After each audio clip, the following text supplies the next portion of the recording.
यह खबर ग्रीनलैंड की अनोखी जेल व्यवस्था के बारे में है, जो दुनिया में सबसे ज्यादा मानवीय और सुधार केंद्रित मानी जाती है। यहाँ पर जेलें मुख्य रूप से ओपन प्रिजन सिस्टम पर चलती हैं, जहाँ पर ताले दीवारें कम महत्वपूर्ण होती हैं और भरोसा, जिम्मेदारी तथा सामाजिक दबाव ज्यादा प्रभावी होते हैं। दुनिया की सबसे ठंडी और सुनसान जगहों में से एक है ग्रीनलैंड। यहाँ की आबादी महज 57,000 के आसपास है, लेकिन जेल व्यवस्था इतनी ज्यादा अलग है कि आपको सुनकर यकीन ही नहीं होगा। कल्पना कीजिए, कोई ऊंची दीवारें नहीं है, कोई भारी भरकम ताले नहीं है, कोई बंदूकधारी गार्ड नहीं है, फिर भी कैदी भागते ही नहीं है। क्यों? क्योंकि यहाँ पर सजा नहीं है, नया जीवन दिया जाता है। ग्रीनलैंड में ज्यादातर जेलें ओपन या फिर नाइट जेल कहलाती हैं।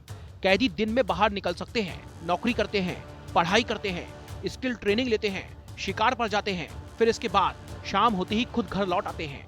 जेल में वे खुद खाना बनाते हैं, फोन इस्तेमाल करते हैं, टीवी देख लेते हैं। कैदियों को अपनी सेल की चाबी तक नहीं मिलती है, क्योंकि गोपनीयता और सम्मान को महत्व दिया जाता है। यह व्यवस्था 1950 के दशक से चली आ रही है। यहाँ पर एक विशेष संस्कृति का प्रभाव है, जहाँ पर समाज में हर व्यक्ति जरूरी होता है। इसीलिए सजा का मकसद इंसान को तोड़ना नहीं है, बल्कि सुधारना है। भागने की कोशिश करने पर सजा मिलती है, 7 दिन का सॉलिटरी कन्फाइनमेंट, लेकिन एस्केप्स बेहद रेयर हैं। क्यों? क्योंकि एवरीबडी नोज एवरीबडी। छोटा सम्मान, भौगोलिक अलगाव, भाग कर छिपना नामुमकिन है। यहाँ पर सामाजिक शर्म और भरोसा सबसे बड़ा पहरा है। आपको बता दें कि ग्रीनलैंड की राजधानी न्यूक में सन 2019 में न्यूक जेल शुरू हुई थी। यह देश की पहली पूरी तरीके से क्लोज्ड यूनिट वाली जेल है, लेकिन ओपन सेक्शन भी है। क्षमता 76 कैदियों की है, 40 क्लोज्ड है, 36 ओपन है। यहाँ भी फोकस रिहेबिलिटेशन है। सेल में टीवी है, फ्रिज है, शावर है, परिवार से संपर्क है, आउटडोर एक्टिविटी है, वॉक है, खेल भी है।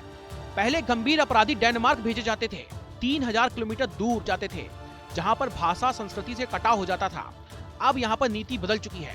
कैदियों को घरेलू माहौल में रखा जाता है ताकि सुधार आसान हो सके। यहां पर दोबारा अपराध रेट बिल्कुल कम है, स्कैंडिनेवियाई देशों की तरह 30% से नीचे है। और इसकी वजह है कि यहाँ पर डर नहीं है, केवल भरोसा है। क्योंकि कैदी जानते हैं कि भागने में समाज में जगह नहीं मिलेगी, भविष्य बर्बाद हो सकता है। जिम्मेदारी दी जाती है, वे उपयोगी महसूस करते हैं। मानसिक स्वास्थ्य के लिए भी आउटडोर काम, शिकार, परिवार का साथ सब मदद करता है। सन 2025-26 तक की रिपोर्ट्स बताती हैं कि न्यूक जेल में ओवर क्राउडिंग की कुछ समस्याएं हैं, लेकिन कुल मिलाकर के माहौल रिलैक्स्ड है और ह्यूमन है। CPT यानी कि European committee for the prevention of torture ने भी इसे बहुत ज्यादा पॉजिटिव माना है, हालांकि सुधार की सिफारिश भी की है। तो दोस्तों, ग्रीनलैंड साबित करता है जेल सजा का अंधेरा कमरा नहीं है, सुधार का उजाला रास्ता हो सकती है। भरोसा और जिम्मेदारी से अपराध कम हो जाता है, इंसान बेहतर बनता है। क्या भारत या फिर दुनिया के अन्य देशों को भी ऐसी व्यवस्था अपनानी चाहिए? हमें कमेंट में जरूर बताइएगा।